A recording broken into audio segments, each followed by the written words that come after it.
Hello everyone. Today we're going to talk about pneumococcal pneumonia. The objectives for this discussion today are: what is pneumococcal pneumonia? Who is at risk? Morbidity and mortality, the global risk, government action, levels of prevention, and the evaluation of data in response to action. Pneumococcal pneumonia is transmittable from person to person through a viral infected respiratory and sputum secretion from a cough, a sneeze, or contact with contaminated surfaces. Infection presentation usually includes ear infections, sinus infections, and most often lung infections, including pneumonia, but often also results in meningitis and sepsis at its worst. Signs and symptoms include fever, chills, cough, shortness of breath, and chest pain. Strep pneumonia, or bacterial pneumonia, was first discovered by Louis Pasteur in 1881 when examining the saliva of a patient with rabies under the microscope. Then the Gram stain test was created in 1884 in order to differentiate between bacterial versus viral pneumonia. By 1940, more than 80 subtypes of pneumonia were discovered. The first pneumonia vaccine research started in 1911, but efforts to complete it declined since penicillin was introduced in the 1940s, and the first pneumonia vaccine was approved and completed in 1977. Penicillin, or amoxicillin, is the most common way to treat pneumonia still to this day. The people at greatest risk for pneumonia are children less than 2 years old and adults older than 65. Those with chronic health issues, including heart disease, diabetes, asthma, liver disease, alcoholism, and immune compromised state, including HIV, cancer, and during cancer treatment, history of solid organ transplant, those with a history of smoking, history of having pneumonia previously, sickle cell disease, asplenia or no spleen, kidney disease, a history of having a cochlear implant inserted, or a cerebral spinal fluid leak, and those living in high-risk environments, such as the homeless.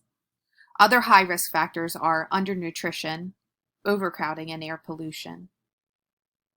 In Pennsylvania in 2018, there were 15.5 deaths per 100,000 due to pneumonia. In the U.S. during 2018, there were 14.9 per 100,000 deaths noted due to pneumonia and influenza. Over 2.5 million people worldwide died from pneumonia in 2018. Globally, the risk of pneumonia can be increased due to other epidemic outbreaks, including things like MERS, SARS, COVID, as we're seeing right now, influenza, and HIV. Travel to these epidemic areas can inadvertently cause outbreaks upon return of travelers, such as what we're seeing with COVID-19. Pneumococcal pneumonia is not a viral illness that typically elevates to local outbreak in mass, epidemic, or pandemic, and it's usually contained within small populations, such as within a family or close contacts of the person who's been sick.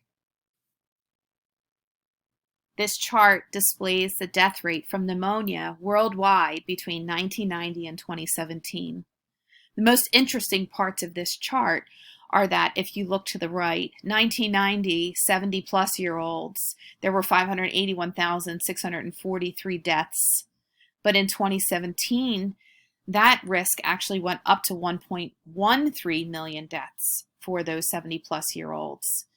And what this paper pointed out, the article pointed out, is that the risk of the 70-year-olds and the death rate going up is not necessarily due to an increased risk of pneumonia by itself, but because we have people who are living longer.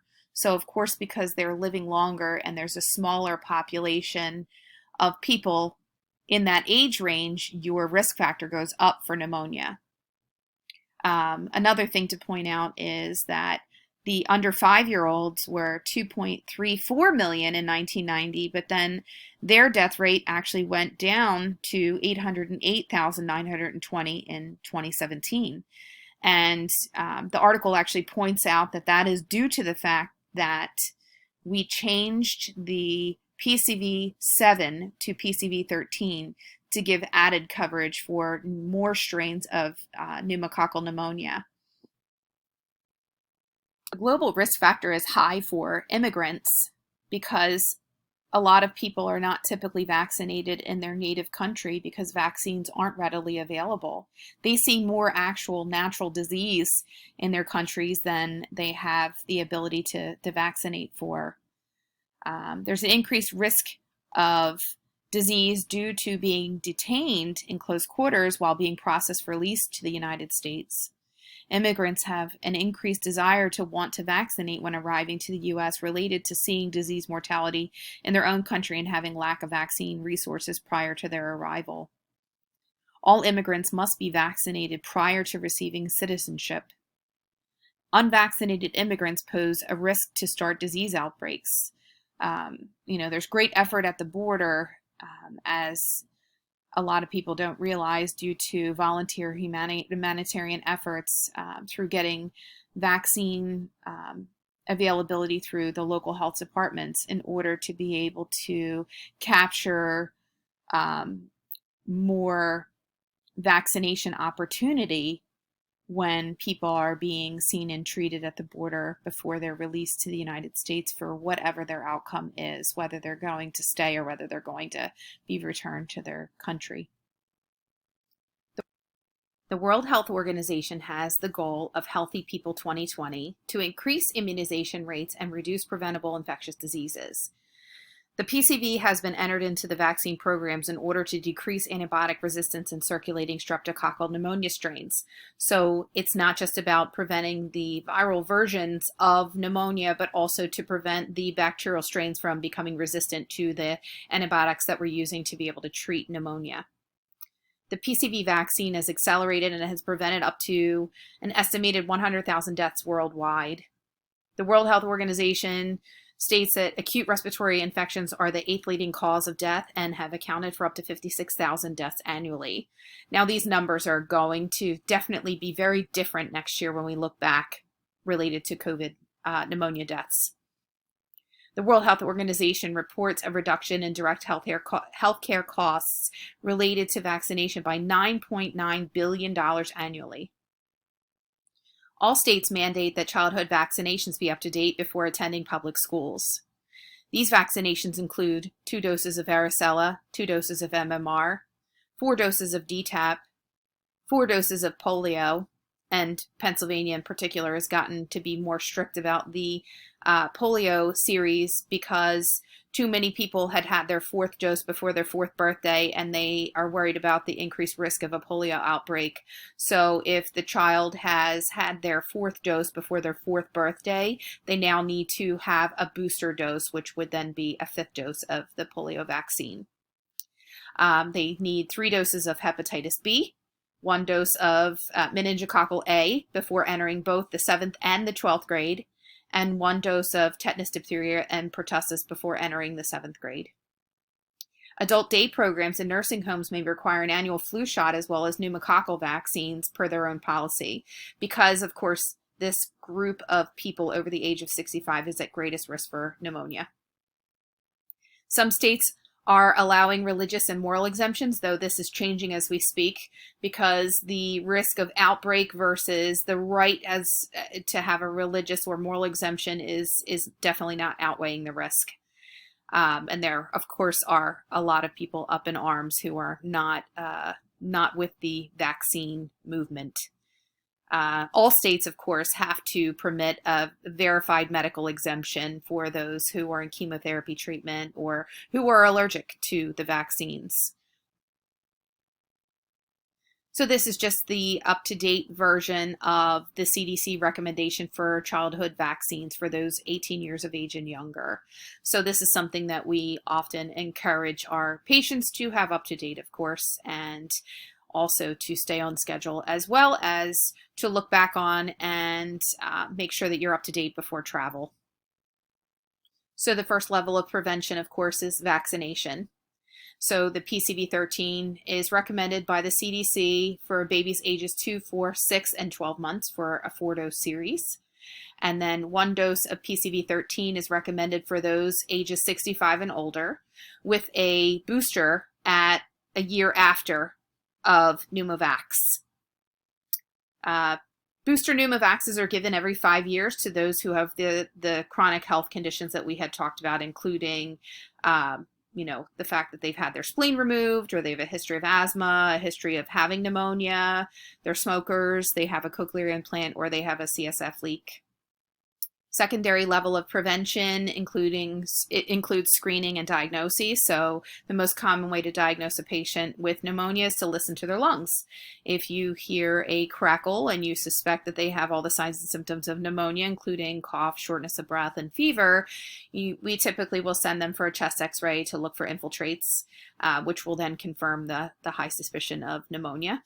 Another way to diagnose is to do a PCR swab, which you can send to the lab and confirm for respiratory illnesses. This swab is very specific, and it'll tell you what virus we're dealing with.